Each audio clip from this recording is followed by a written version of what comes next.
हाय दोस्तों, मैं डॉक्टर आलिया हसन, आपका दोस्त एंड होस्ट। आज हम बात करेंगे हाई ब्लड प्रेशर की। हाई ब्लड प्रेशर आमतौर पर जो हमारी ब्लड वेसल्स होती हैं वो नैरो हो जाती हैं। नैरो मतलब उनमें अंदर से सरकरापन आ जाता है, उसकी वजह से ब्लड प्रेशर हमारा बढ़ने लगता है। ब्लड प्रेशर हमारा दो ब्लड प्रेशर होते हैं, जिसको एक को सिस्टोलिक यानी ऊपर का ब्लड प्रेशर कहते हैं, डायस्टोलिक मतलब नीचे का ब्लड प्रेशर कहते हैं। आमतौर पर इसका नॉर्मल रहना 120, 80, 130, 80, 110, 80 ये नॉर्मल रेंज के हिसाब से होता है। अगर 140, 150 उससे ऊपर अगर ब्लड प्रेशर जाता है तो ये हाई ब्लड प्रेशर की कैटेगरी में आता है। इसके बहुत सारे नुकसान हो सकते हैं। ये आपकी किडनी को भी खा सकता है, ये आपके ब्रेन को भी नुकसान पहुंचा सकता है, ये आपकी नसों पे बहुत बुरा प्रभाव डालता है, जिसकी वजह से नसों में दर्द होने लगता है। हाथ पैरों में बहुत आम शिकायत है, क्या सुन्नीपन रहना, चींटी रिंगना, हाथ पैर सुन्न हो जाते हैं, दर्द हो जाता है। इस तरह की शिकायतें आमतौर पे मरीजों में आने लगती हैं।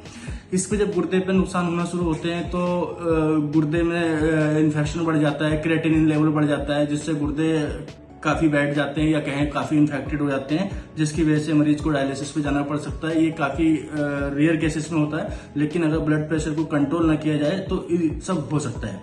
दूसरी चीज है कि ये आपके ब्रेन या कहें तो नसों को बहुत बुरी तरह से प्रभावित करता है। ये नसों को इतना प्रभावित करता है कि आपको पता ही नहीं चलता क्या ब्लड प्रेशर है क्या है। आमतौर पर 46% के आसपास युवाओं में ये जब होता है तो वो इसको डायग्नोस ही नहीं कर पाते, उनको पता ही नहीं लगता है कि हमें ब्लड प्रेशर हुआ है। जब तक पता लगता है तब तक बहुत देर हो चुकी होती है। हमने आमतौर पर देखा है कि जब ऐसे young blood pressure, high blood pressure लेकर जब मरीज आते हैं, उनका हम इन्वेस्टिगेशन कराते हैं तो उसमें पता लगता है कि उनका कोलेस्ट्रॉल लेवल बहुत हाई है, सीरम क्रिएटिनिन 6-8 तक पहुंचा हुआ है, जो कि बहुत सीरियस कंडीशंस होती हैं।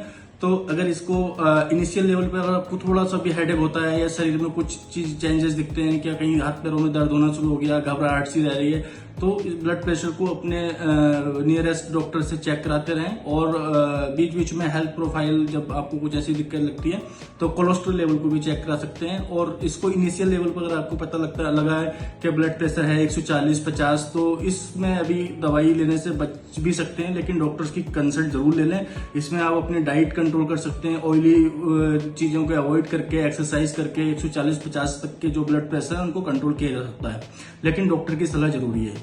यदि किसी को लगता है कि मुझे ब्लड प्रेशर हाई रह रहा है, या आपने चेक करवा लिया हाई ब्लड प्रेशर है, या कोई टेस्ट कराया जिसमें कोलेस्ट्रॉल या क्रिएटिनिन बढ़ा हुआ आता है, तो आप इसके लिए हमारे जसपुर मेट्रो हॉस्पिटल में जो डॉक्टर जतिन गर्ग, जो कि एक फेमस क्षेत्र के फेमस फिजिशियन है और गिनीज वर्ल्ड रिकॉर्ड होल्डर भी है, इसके लिए आप अपना हेल्थ चेकअप या हेल्थ कंसल्ट जो भी डॉक्टर साहब से करनी है तो जसपुर मेट्रो हॉस्पिटल आकर डॉक्टर जतिन गर्ग से